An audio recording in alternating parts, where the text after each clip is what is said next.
Hello बच्चों, चलिए प्रश्न को समझते हैं। एक रेडियो एक्टिव नाभिक ए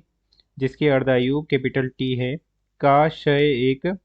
नाभिक बी में होता है। समय टी बराबर 0 पर कोई भी नाभिक बी नहीं है। एक समय टी पर नाभिकों बी तथा ए की संख्या का अनुपात 0.3 है तो टी का मान होगा स्मॉल टी बराबर कैपिटल टी बटा log 1.3, स्मॉल टी बराबर कैपिटल टी log 1.3 बटा log 2, स्मॉल टी बराबर कैपिटल टी बटा 2 गुणा log 2 बटा log 1.3 और स्मॉल टी बराबर कैपिटल टी log 1.3। हमें समय का मान बताना है जिसमें नाभिकों की संख्या का अनुपात 0.3 हो जाता है। मुख्य अवधारणा में हम देख सकते हैं कि रदरफोर्ड और सोडी के अनुसार एन नोट नाभिकों से एन नाभिकों तक क्षय होने में को हम इस प्रकार से प्रदर्शित कर सकते हैं। एन बराबर एन नोट ई की घात माइनस लेमडा टी, जहाँ एन नोट टी बराबर 0 पर परमाणुओं की संख्या थी, परमाणुओं की संख्या तथा एन टी समय पर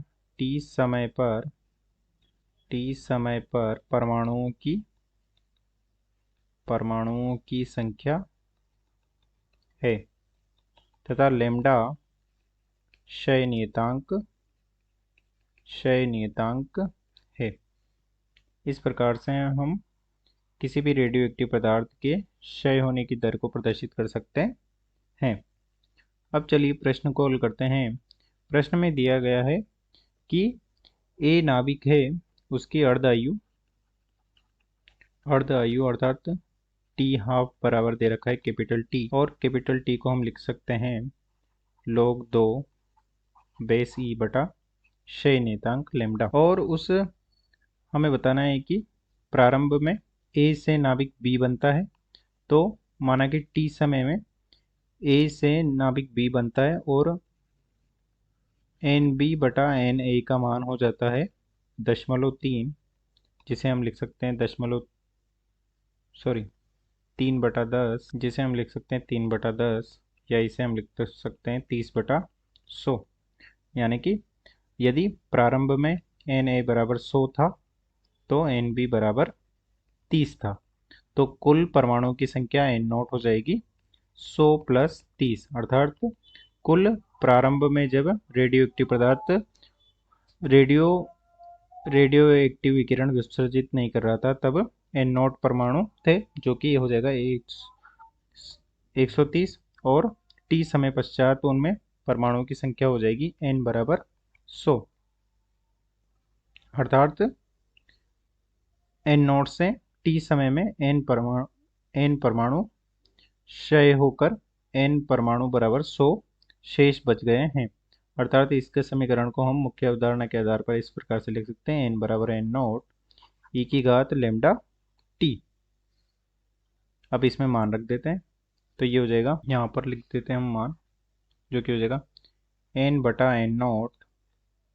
और ये हो जाएगा ई की घात माइनस लेमडा टी, तो ये हो जाएगा 100/130, और ये हो जाएगा ई की घात माइनस लेमडा टी, ये हो जाएगा 1.13 ई की घात माइनस लेमडा टी, और इसका हम लॉग ले लेंगे बेस ई पर, तो ये हो जाएगा 1.1/3 बराबर हो जाएगा माइनस लेमडा टी, और ये हो जाएगा माइनस लॉग बेस ई 1.3 बराबर हो जाएगा माइनस लेमडा टी, माइनस से माइनस कट जाएगा, और ये हो जाएगा टी बराबर लॉग बेस ई 1.3 बटा लेमडा, और लेमडा को हम लिख सकते हैं यहाँ पे अर्धायु के रूप में, यहाँ से लिख सकते हैं हम, तो ये हो जाएगा टी बराबर log बेस ई 1.3 बटा हो जाएगा log बेस ई 2 गुणा अर्धायु टी, जो कि ऊपर आ जाएगा। इस प्रकार से हम लिख सकते हैं कि पुनः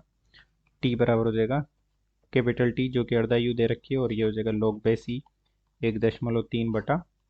log बेस ई 2, जो कि दिए गए प्रश्न का सही उत्तर है। अतः दिए गए प्रश्न को हमने हल कर दिया है और उसका विकल्प बी सही है। अतः दिए गए प्रश्न को हमने हल कर दिया है। आशा करते हैं आपको समझ में आया होगा। धन्यवाद।